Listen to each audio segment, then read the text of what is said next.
After weeks of controversy, Disney's Beauty and the Beast is now hitting theaters. Many parents, of course, have been concerned about taking their kids to see it since the director of the movie said it contains a gay character and a gay scene. For more now, we turn to Dr. Ted Baer from Movie Guide. Thanks a lot for joining us. Oh, it's great to be with you today.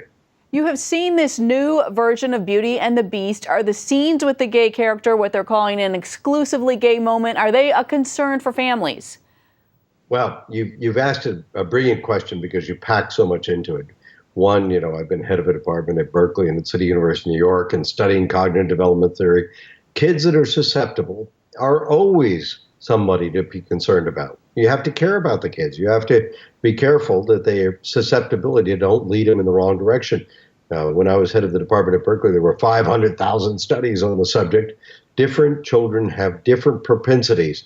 In other words, my alma mater, Dartmouth, did a study that for drugs and alcohol, 25% want to copy. That means 75% don't notice it, don't pay attention to it, don't care about it. So if somebody has a propensity to it, then it's going to activate something in them. Same thing with violence, it's like 7 to 11%, and the same thing with sexual activities. So let me, forgive me for asking a packed question, but let's cut to the chase here. What is in the gay scene, since you've seen it and so many people have, really the public has not seen it so far? Okay, the scene is very similar to the animated movie.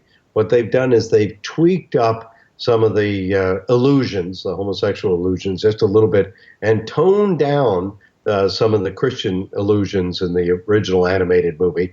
So you've got a little bit heightened homosexual. What it is LeFou is singing the same song that he sang to Gaston before with a little wink and a nod.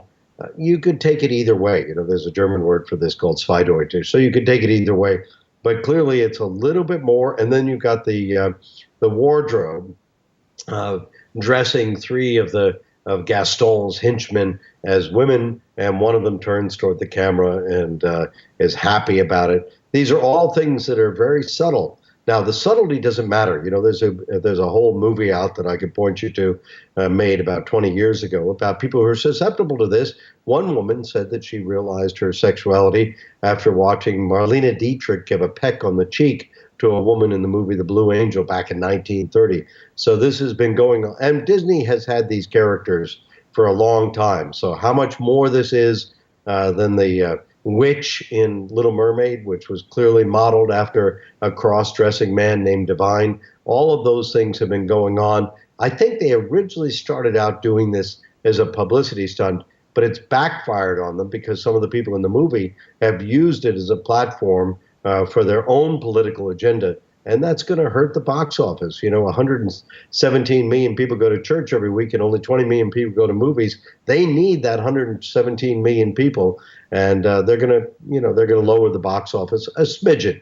Well, it's really fascinating because they really brought the controversy, if they indeed wanted it, on themselves. They were touting this exclusively gay moment to a gay magazine in Europe.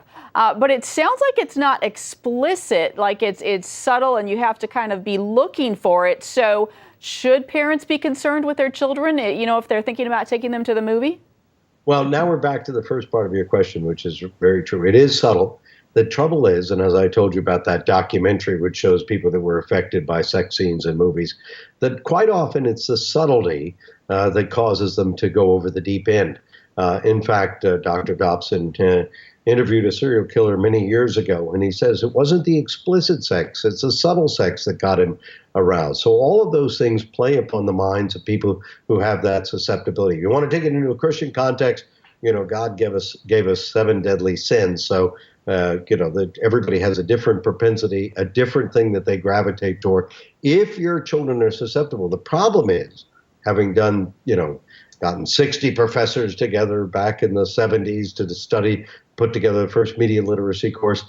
Quite often, parents don't recognize those signs of susceptibility until it's too late. So when in doubt, be cautious. Protect the eyes of innocence. Care about your children. Go read the full review at movieguide.org, and we'll give you all the information. All right. And overall, are you a fan of the movie, not a fan? How, taking everything into consideration, what do you think about this movie? Well, we do analysis, not thumbs up or thumbs down. We like to say that that's, the secular critics that do thumbs up or thumbs down. They want to be the traffic cops. We want to help people develop discernment. The movie is not quite as good as the animated movie. It's got some moments that miss. Most of the reviewers have said the same thing. So if you really want to have fun, go watch the animated movie again. That said, there are moments in this movie that are terrific.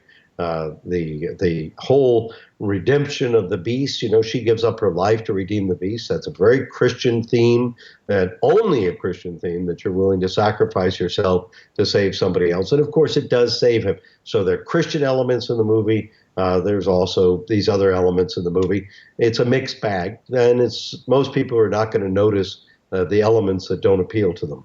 Well, it sounds like a parent who takes their child could have a very thoughtful conversation after the movie. Is there anything else parents need to know about this film?